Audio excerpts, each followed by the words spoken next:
Assalamu alaikum wa rahmatullahi wa barakatuh. Welcome to the third episode in the Hadith series, where we continue traveling through Sahih al-Bukhari, the greatest collection of Hadith of the Prophet ﷺ, the soundest collection by Imam Bukhari rahimahullah. بسندنا المتصل عن مشايخنا جزاهم الله وأنا خير للإمام بخاري في صحيحه قال حدثنا آدم بن أبي إياس قال حدثنا شعبة عن عبد الله بن أبي الصفر وإسماعيل عن الشعبي عن عبد الله بن عمرو رضي الله عنهما عن النبي صلى الله عليه وسلم قال المسلم من سلم المسلمون من لسانه ويده والمهاجر من هاجر ما نهى الله عنه. So in this hadith, the Prophet ﷺ states that the Muslim is the one who other Muslims are safe from through his tongue and through his hands. And the muhajir, the one who migrates, is the one who migrates from what Allah has forbidden. So the narrator of this hadith is Abdullah ibn Amr radiallahu anhu, the son of Amr ibn al-As radiallahu anhu, the Ashra Mubashara, the one of the 10 who were guaranteed Jannah in this life, who were given the good news, the glad tidings of Jannah. But in truth, all the Sahabas who died with Iman in belief in the Prophet ﷺ, who have got the title of Sahaba, the companionship of the Prophet ﷺ, they all guaranteed Jannah. So in this hadith by Abdullah ibn Amr, and Abdullah ibn Amr, he was one of the ones to become Muslim. He preceded his father in becoming a Muslim. His father, Amr ibn As radiallahu anhu, he became Muslim later on between Hudaybiyah, the Treaty of Hudaybiyah, and Fath Makkah, the conquest of Makkah, much later on in the 8th year Hijri or so. Abdullah, his son, the one who narrates this hadith, he became Muslim much earlier on. And the age difference between the two was only 11 years, so they were kind of like in a way friends or brothers. They were that same age, but one was father, one was a son. And his father is the one who was the conqueror of Egypt, and they both resided in Egypt for a time as well. And the father is, the great Sahaba, is buried in Egypt, the grave unknown. As for his son, there's sayings that he was buried in Ta'if or Makkah or various other places is unknown as well. So in this hadith, a great beautiful hadith about a Muslim. This is about the complete Muslim, who is that other Muslims are at peace and ease with him. They're not at any harm from this person. This person will not even point a weapon at such others, whether it be a stick or anything. One does not do any kind of hurt, damage, any kind of ill towards his fellow brother or her to a fellow sister. This is a true Muslim who is a complete Muslim that others are safe from. So in this hadith, where do we find these people? These people, unfortunately, you have to go to the graveyard. They're all dead. The ones who lived up to these true values of this saying of the Prophet ﷺ, they're all gone. Today's Muslims, we find, unfortunately, we do not live to such things. We hurt by the tongue in many ways, slandering, backbiting, swearing, and passing remarks or sayings or spreading false rumors so that it kind of hurts the essence of a person. It hurts them really a lot, such as also with the hand. That's in terms of physical, in terms of even kicking, even using their legs in whatever way, punching. Even if you're in a position of power and you abuse that power against your fellow Muslim because you're in that state of power, this all is included in this hadith, whether financially from any monetary place, from standing, that you financially hurt your fellow brother, or you want to bring some kind of loss to them. All this is under this hadith. So it's such a simple hadith, it's such a beautiful hadith, the construction of it, the Prophet ﷺ, the most eloquent, the most the best in terms of how to use the language. Al-Muslimu man salima al-Muslimuna. That al-Muslim is the one, it has seen in it, it has lam in it, meme, had all these words, that all these letters that is used again as salima, muslimuna, how the Prophet ﷺ has used this, constructed this balagha, this rhetoric, This is because the Prophet ﷺ, I mean, no one ever, the Quraysh, they never imagined this is that the Prophet ﷺ will come with such words, and they're astounded by what he came with, the way he spoke, how eloquent he was. Of course, he brought the Quran as well, which was the most eloquent of books, and it was because he was sent to a people who were the most eloquent in their tongues. So the Prophet ﷺ had to come with something better. Just like Musa alayhi salam, he was given the miracle of magic, as his people, Pharaoh at those times, they were practicing magic. It was a big thing. Musa alayhi salam came, and when he threw his stick, he turned into a real serpent that showed that the other serpents were actually just ropes. To the people, they looked like as if there was snakes itself, but even the magicians, those magicians became Muslims in the end. So he was sent to those people with something better than what they had, which was they were practicing sorcery. Isa alayhi salam was given that miracles of medicine, because their time, the Christians and those the Jews at that time, they were all, that time was about medicine. So Prophet Isa came with the miracles of bringing to life someone from the dead. How can you beat that miracle? He cured the leprosy. He cured the blind. He returned the eyesight to the blind, and he will be able to cure and heal.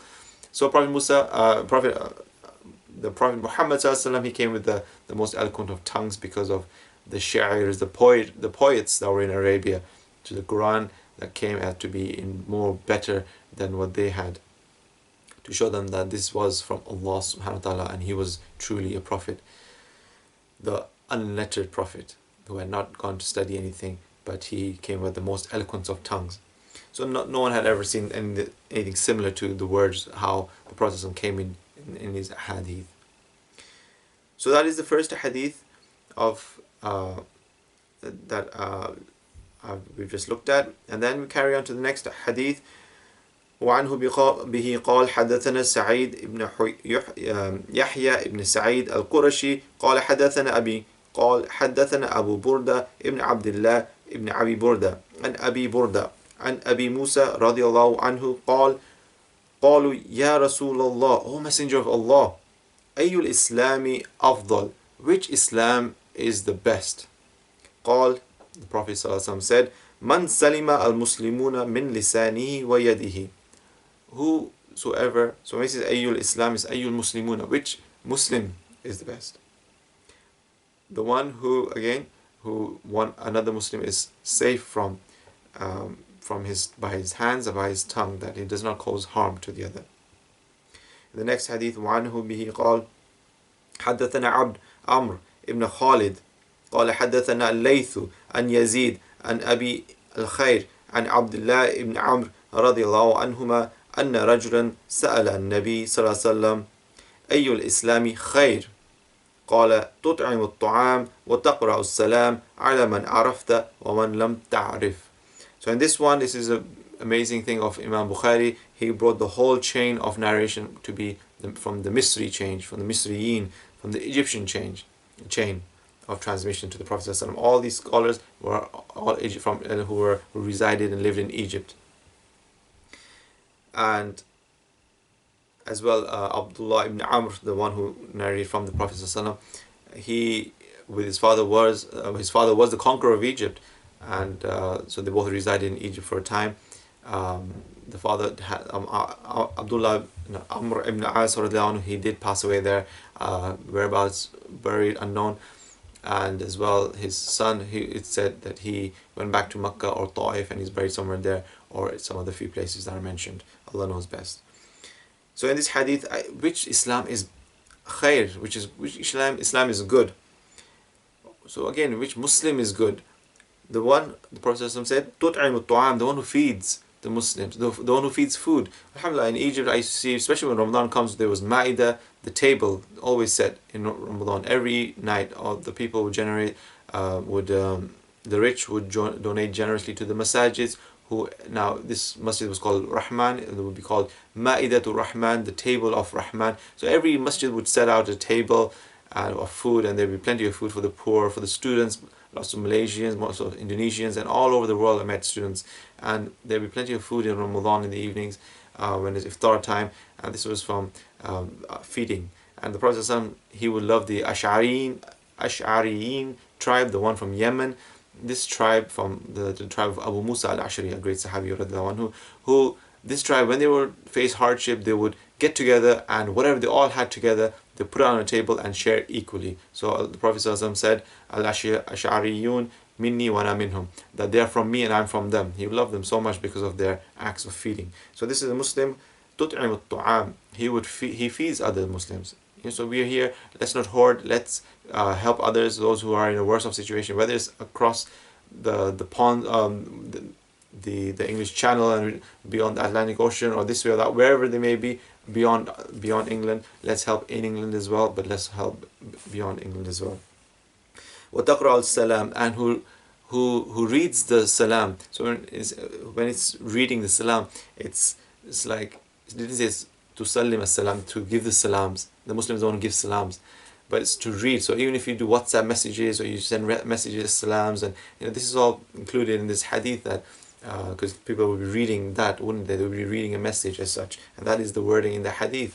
So subhanallah. So definitely do not say hi, hello to fellow Muslims, whether whoever they from all your friends. Let's keep trying bringing salams into it. Peace. Write in Arabic, Assalamu alaikum, do that. If you write in English, salams, shortcut, do that. Let's not just say hi and hello to our own fellow brothers, sisters, and Muslims. For the non-Muslims, yes, always come with hello, hi, as you may. Not peace be upon you every time like that. They would find it strange and awkward. But to our fellow Muslims, let us increase this in our own selves, especially in our youth, definitely. And finally, على من عرفت ومن لم تعرف, upon those who you know and you don't know. So even if you give salams on them, so a Muslim, if he knows there's another Muslim and they're Muslim, you give salams. As soon as you do that, that's the icebreaker. Then the other one gives smiles back and he says, oh, you're Muslim too, and then they give, and sometimes the conversation happens, and sometimes you exchange numbers and become friends, and that brotherhood or that sisterhood. So this is a good thing, all from the teachings of the Prophet ﷺ. And finally, the last hadith. Now this is a Kufiyun chain. This is the whole narration. This is Imam Bukhari, how he brought it in. As when I said the first hadith in the first episode, Qaddimu al-Quraysh, the Prophet ﷺ said to bring forward the Quraysh, put them in the first and foremost. So Imam Bukhari, he did that in his hadith. The first one to narrate the hadith was a Qurayshi from the tribe of the Prophet ﷺ, from a Quraysh. So Imam Bukhari, no wonder he would walk in the same footsteps as the Prophet ﷺ, and no wonder he'd be wiping away in that dream the flies away from the Prophet ﷺ. Because flies, we kind of deal with things that are rotten, like they go on rotten food or food left out and stuff. So he was removing anything rotten from this and from the Sunnah of the Prophet ﷺ, and making sure that there's all. He was the most strictest in terms of conditions of what he would accept for his collection in hadith. That was the most soundest and strongest from the hadith collection. And finally, the last hadith, وعنه بقال حدثنا مسدد, again this is the Kufi chain from Iraq. This is all the narrators are Kufi from there, Kufa. حدثنا مسدد قال حدثنا يحيى عن شعبة عن كتادة عن أنس رضي الله عنه. So Anas رضي الله عنه. Now we have to understand also the Sahabas, when they left to go to reside in other cities, they would marry from them as well, and they would spread Islam. This is the spreading of Islam and how it's come to us today from wherever we may be, different nationality. Alhamdulillah, all their efforts, but they love the deen. So if I continue the hadith first, عن قتادة عن أنس رضي الله عنه عن أنس بن مالك رضي الله عنه عن النبي صلى الله عليه وسلم. So Anas رضي الله عنه narrates direct from the Prophet صلى الله عليه وسلم.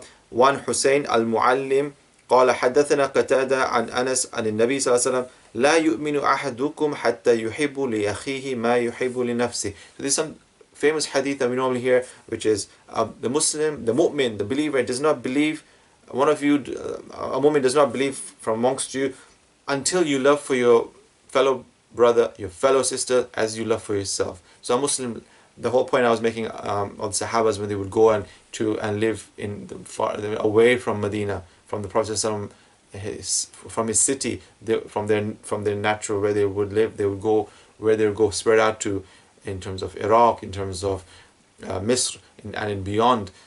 They would go, and because they would tasted the sweetness of this deen, and they knew that this is the deen of success, and they wanted this for others, Muslims and non-Muslims. So this one is just talking about Muslims, that you love for your fellow brother what you love for yourself. So again, you should love for your fellow non-Muslim what you should love for yourself. You have this deen, we have this light.